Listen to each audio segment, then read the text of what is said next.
Hello friends, কাল রাতে আমি আর আমার হাজব্যান্ড দুজনে চলে গেছিলাম সন্তোষ মিত্র স্কোয়ার মানে লেবুতলা পার্ক শিয়ালদার ঠাকুরটা দেখতে।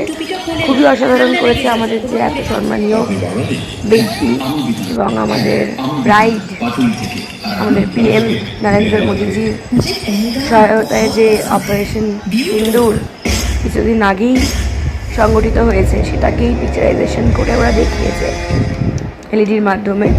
এখানে ফার্স্টে গিয়েই আমরা শোটা দেখে নিয়েছিলাম, যেটা কালকে অনেকটাই ফাঁকা ছিল এবং সেটা দেখেছিলাম এবং অসাধারণ করেছে এবং প্রত্যেকটা ইমোশন যেন আমরা যে দেখছি পিকচারাইজেশনটা সেটা দেখেই যেন ইমোশনগুলো একদম ফুটে উঠছে, এতটাই সুন্দর হয়েছিল ব্যাপারটা।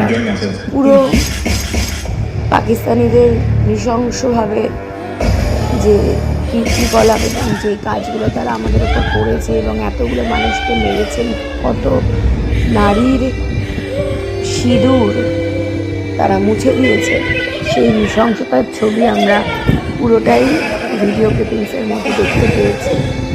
এবং তার আগেনস্টে মোদিজি যে অপারেশনটা স্টার্ট করেছিলেন, আরও অনেকের সহায়তা ছিল। আমাদের কিছু লেডি কনস্টেবল, লেডি অফিসার্স, তারা সসম্মানের সঙ্গে সেই অপারেশন সংগঠিত করেছে। সেই পুরোটাই আমরা সন্তোষ মিত্র স্কোয়ারে গিয়ে পুরোটাই দেখতে পেরেছি এবং অ্যাজ অ্যান ইন্ডিয়ান আমাদের সেটা যেন গর্বের বিষয় এবং সেটা খুবই ভালো লেগেছে।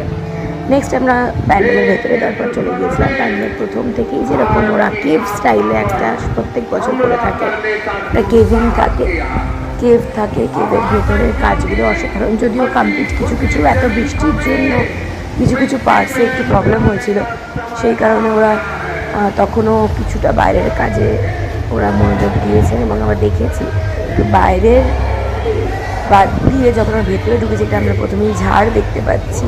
ঝাড়বাতিটা অসাধারণ, যেটা চোখ ফিরিয়ে নেওয়ার মতো নয়, এত সুন্দর ঝাড়বাতি। আর মায়ের মূর্তি তো বলার মতো না, সব সময় মায়ের মূর্তি ভালো হয় অসাধারণভাবে। তারা প্রত্যেকটা পুরো একদম ওয়াল ওয়াইজ পুরো গুহার দেওয়ালগুলোতে এত সুন্দর পিকচারাইজেশন করেছে। এই মূর্তিটি এন্ট্রি গেটের ওখানে রয়েছে, খুবই সুন্দর। এটা যদিও পুরো ইনস্ক্রাইব করার, দেখতেই পাচ্ছ তোমরা সবাই বন্ধুরা, যে পুরো ওয়াল ওয়াইজ। আর ঠাকুর নিয়ে তো কিছু বলার নেই, ঠাকুর সবসময় অসাধারণ। এখানকার ঠাকুর মানে সত্যি অসাধারণ, বলার মতো না। ঝাড়বাতিটা দেখো বন্ধুরা, জাস্ট অসাম।